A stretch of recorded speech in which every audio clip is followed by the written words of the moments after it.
friends, welcome back to another video. If you're new here, my name is Remy and I share lots of vegan recipes and tips to help you live well. And it is about time for another matcha video. I used to love making these videos, and honestly, matcha is such a versatile ingredient. There are so many things you can do with it beyond just making lattes. So I wanted to share another week of matcha recipes. These are 5 fun recipes, everything from drinks to snacks, different ways to use matcha and incorporate it into your life. If you're brand new to matcha, I'm gonna link my 101 blog post down below. It's a guide to matcha and making matcha at home, everything you need to know. And I just put out a new matcha ebook that you can download, and it has so much information. If you're new to matcha, it'll teach you everything you need to know. And if you're a matcha veteran, I think you'll still learn so much more about matcha and just kind of step your game up. The link to download that will be in the description box below, so check that out. And before we get started, let's do a really quick recap on all of the tools that you'll need to make the best matcha. The first thing you're gonna need is a really good ceremonial grade matcha. Matcha usually comes in 2 varieties, culinary and ceremonial. Ceremonial grade being the higher quality matcha, and usually it's much better tasting. It's got a vibrant green color, a bold flavor, and it has more antioxidants than culinary matcha.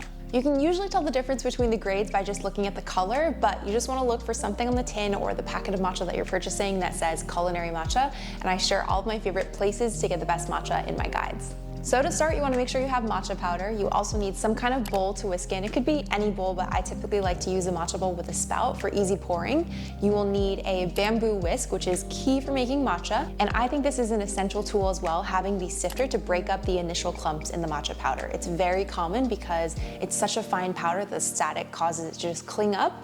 So you just need to use your spoon and push it through the sieve to get a nice fine powder. The process for making your matcha base is pretty simple. It's almost like a shot of espresso. So I generally follow the same process throughout all the recipes that I'm making. And to do that, you want to start with hot but not boiling water and your sifted matcha, and then take your bamboo whisk that up until it's nice and frothy using an M-shaped movement, and you have your matcha shot ready to go.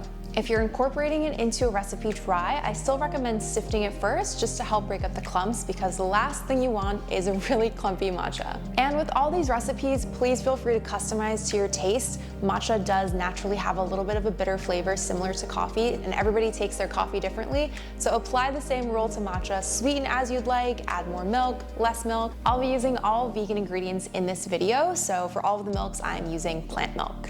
In today's video, we're gonna be making matcha gummy bears, which you can also turn into a matcha gummy bear latte. We're gonna make a fruity matcha, a very simple matcha smoothie, some matcha bliss balls, and a fluffy whipped matcha with a meringue topping. All right, let's get whisking.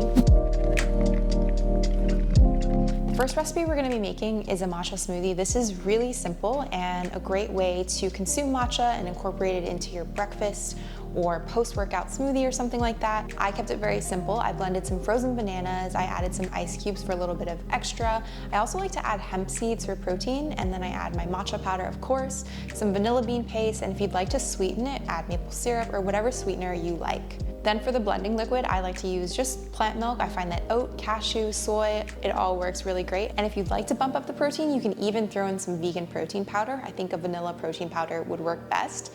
Blend until you have a nice smooth consistency that you like, adding more or less plant milk as needed, and then enjoy. This is such a refreshing way to enjoy matcha, and I'm a big fan of all things semi-frozen, so this is one of my favorites and a go-to, especially in the summer. But again, you could also enjoy this as a post-workout smoothie. The next matcha recipe we're gonna make is matcha gummy bears, and these are basically gummy bears in the flavor of a matcha latte. So I personally like to make them both in green and white so that it looks kind of like a latte. And instead of gelatin for this recipe, I'm using agar, which is basically a plant-based alternative to gelatin. It creates a nice gummy texture, but no gelatin is involved. So this is also great as an option if you are Muslim or keeping kosher or something like that. This is one of the easier recipes. Basically, you wanna start with some plant milk and melt down your agar. So put this over a low heat in a pot, whisk until all of the agars dissolve, and then you can add your flavorings like maple syrup and a little bit of vanilla bean paste just to kind of sweeten it so it tastes like latte milk. And because I like to divide it into both the white and green colors, I start by taking my pipette and piping it into a gummy bear mold. I'll link this in the description box as well. You want to make sure that there are as few bubbles as possible because it will set as you're putting it into the mold. And you also need to work pretty quickly because, again, the mixture will harden up pretty quickly. To make the matcha component, you're just going to use any leftover milk liquid and then add in your matcha powder. I like to sift it in, and then use a whisk again to just make sure there are no clumps remaining, and then repeat the same step using the pipette to drop into the mold. At this point, you want to make sure you're working really quickly because now the mixture has had time to cool, and then you can either let it set on the countertop or pop it in the fridge to set. It does have a little bit of a softer texture than traditional gelatin because we are using agar, so sometimes I'll throw it into the bottom of a matcha latte that I'm making, and it makes it so much more fun and just really great texture to drink. Just make sure you use a big enough straw for this one. The third recipe is a really fun one. It's basically a take on the dalgona trend that was really popular back in the early days of TikTok when we were all in quarantine. But it's really delicious because it's easy to make if you just approach it like a meringue. So basically I made a very simple matcha latte, an iced one, and then I topped it with this matcha meringue. To do that, I used the liquid from a can of chickpeas, which is also called aquafaba. And it sounds really funky, but it's incredible when you whip it in a stand mixer with a little bit of cream of tartar, some sugar, some vanilla extract, and you let it do its thing. It actually whips up just like meringue, and you can even make macarons out of this mixture. I added my matcha powder last just to give it some nice green color and a matcha flavor, and you can sweeten this again to your liking. Plop it on top of your drink, and I find it's really fun to eat it with a spoon or to mix it in to use as your sweetener for the latte. I think this is such a fun one if you just feel like making a little bit more of a festive latte or you're entertaining and have guests over. You could also experiment with like a chocolate meringue on top instead, or traditional vanilla, and you could even torch it. Just make sure you're using a glass that can withstand the heat and the torching. The next recipe we're making is an edible recipe. Now this one is a really great snack and something that takes literally less than 5 minutes to make. I like to use a food processor best as I find it's easiest, so I like to start with my dry ingredients. I'm using some roasted pistachios as well as some rolled oats, but you could use any other grains and nuts that you like. Pulse it to help it break down a little bit, and then I add in the matcha powder, give it a nice blitz, and then last but not least, I'll add in my medjool dates. And I like to use really soft dates. I find that it works best for this recipe. If your dates are a little bit on the firm side, give them a soak in hot water to help them soften up. And then from here, it's just a game of adding ingredients to flavor and achieve the texture that you like. You could add in some nut butters, some vanilla bean paste, some extra maple syrup if you feel it needs more sweetness. I think it's really delicious with coconut, and you could even experiment with grains like buckwheat or quinoa, for example. Once everything has been nice and blitzed in the food processor, you want to make sure that the dough sticks together when you squish it between your fingers. So it should be soft enough to the touch to form a ball. Gently roll into balls between your hands and you have this delicious snack. Keep it in the freezer or the fridge for days where you just need something really quick. And it's a really nice boost of energy to have on hand, especially in the mornings. Last but not least, we are making a fruity matcha. This is actually really fun because you can make it with almost any fruit that you think would taste good with matcha. I've tried this with all kinds of berries, but I decided to make a peach version for the summer because peaches are in season and so sweet right now. I like to start by making a syrup, so the best way I find to do this is to take the fruit that you're using and chop it up into nice small pieces. The finer the chop, the better, because it'll expose more of the fruit to the sugar once we add it into a jar.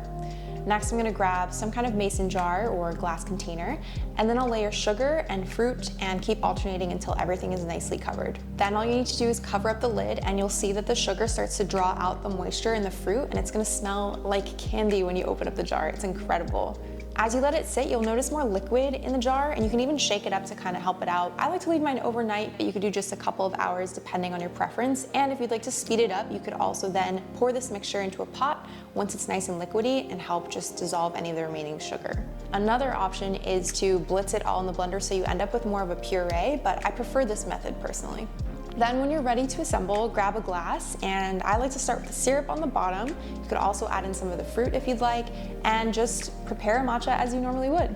It's nice because it gives the matcha like a little fruity flavor that's something new, and it acts as your sweetener for the latte as well.